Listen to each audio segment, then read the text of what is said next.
F'dal mument ta' riflessjoni tagħna llum eżisti xtaqt li hekk nirriflettu flimkien dwar ċirkustanza partikolari li dal-aħħar ftit ġimgħat għalkemm mhijiex xi ħaġa ta' dan l-aħħar ftit ġimgħat, imma dal-aħħar ftit ġimgħat ġiet iktar ħanidu hekk fl-aħbarijiet u fid-diskors u fid-dialogu u fl-istqarrijiet li saru kien f'pajjiżna kif ukoll barra minn Malta fuq il-kwistjoni tal-kurċifiss.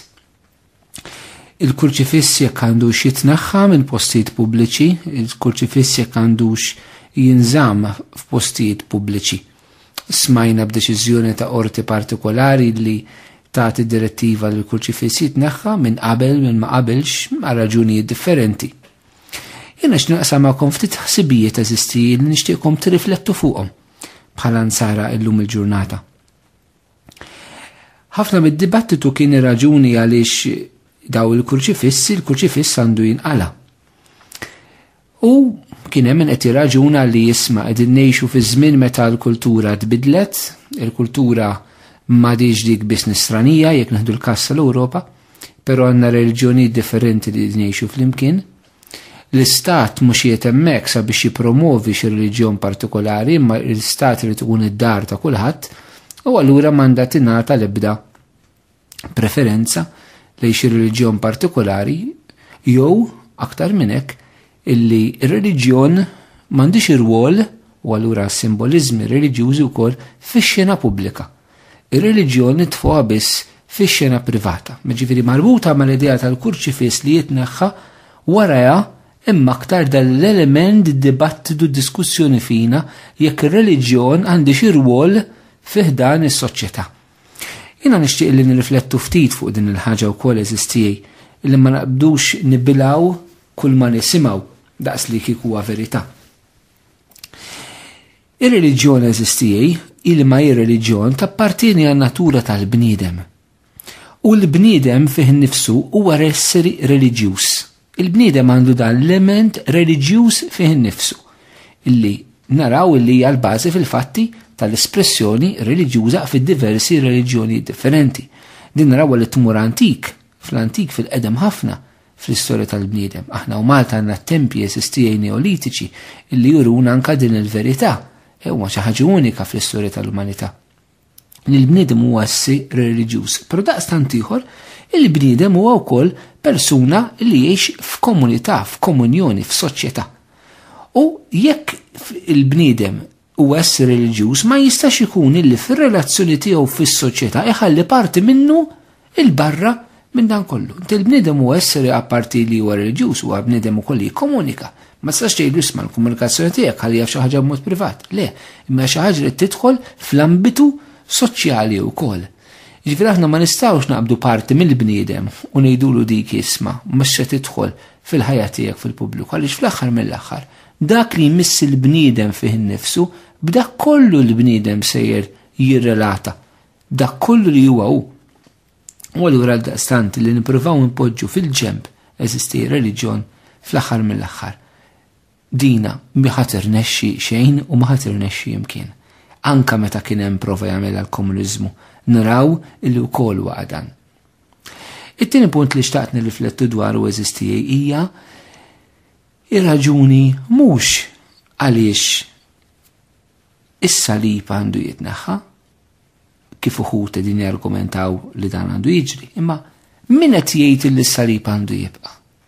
U forsi dan nagħmlu aħna stess, il-maġġoranza tagħna nsara Kattoliċi, ejjew neħdu anke s-sirkustanzi tagħna f'Malta, illi jisu ma tantx qabdet ard din il-ħaġa, don Malta verament tixtieq li kurċifiss jibqa' f'post pubbliku.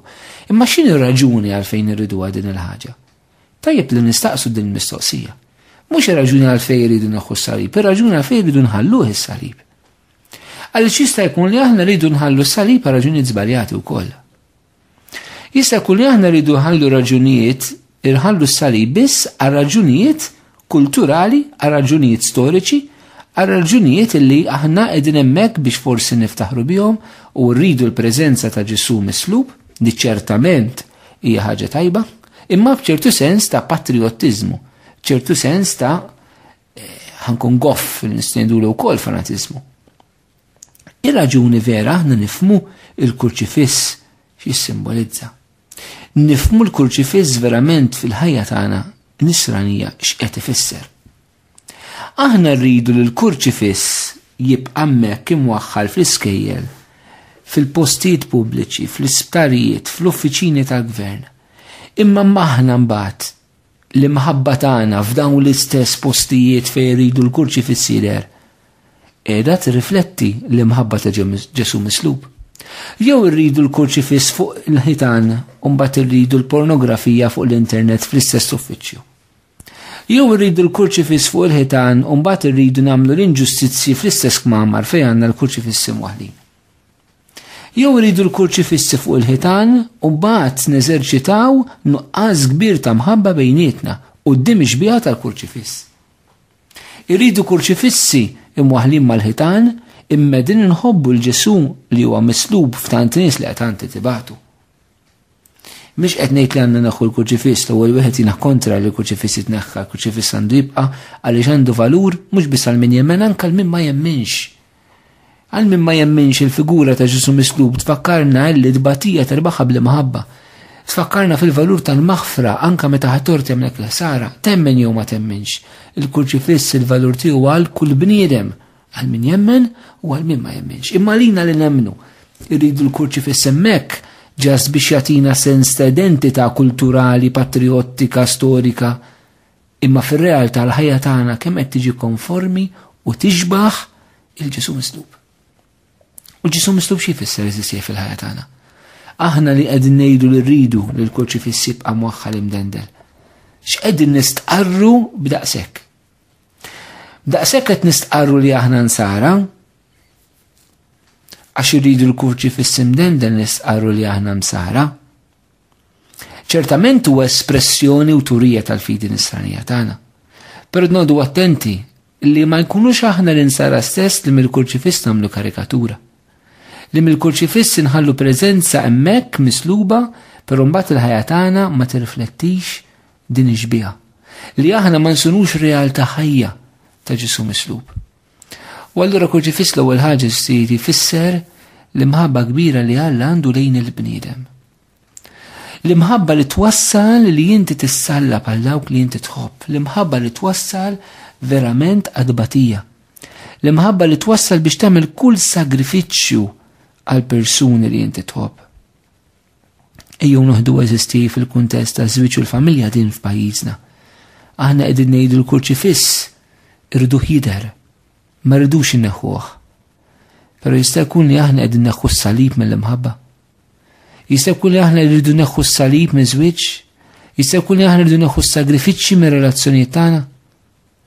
Ma nkunux kuntenti li nħallu l-Ġesu mislub eżistijej fuq is-salib fejn jidher mal-ħitan imma mhux fir-relazzjonijiet tagħna bejnietna. U allura illum nistgħukom tirriflettu. X'jiġifieri jiena jkolli l-preżenza tal-kurċifiss fi żwieġ tiegħi? X'jiġifieri jiena jkolli l-preżenza ta' Ġesu mislub fil-familja tiegħi? Li jiena kapaċi nħobb u nipprova nħobb bil-qawwa ta' Alla anke fl-iktar mumenti jibsa. It-tieni punt li jfisser il-kurċifiss fil-ħajja tagħna eżistijej, jiġifieri li jdaħħalna jfakkarna fil-valur ta' tbatija. L-tbatija mhijiex moħlija, tbatija mhijiex bla sens.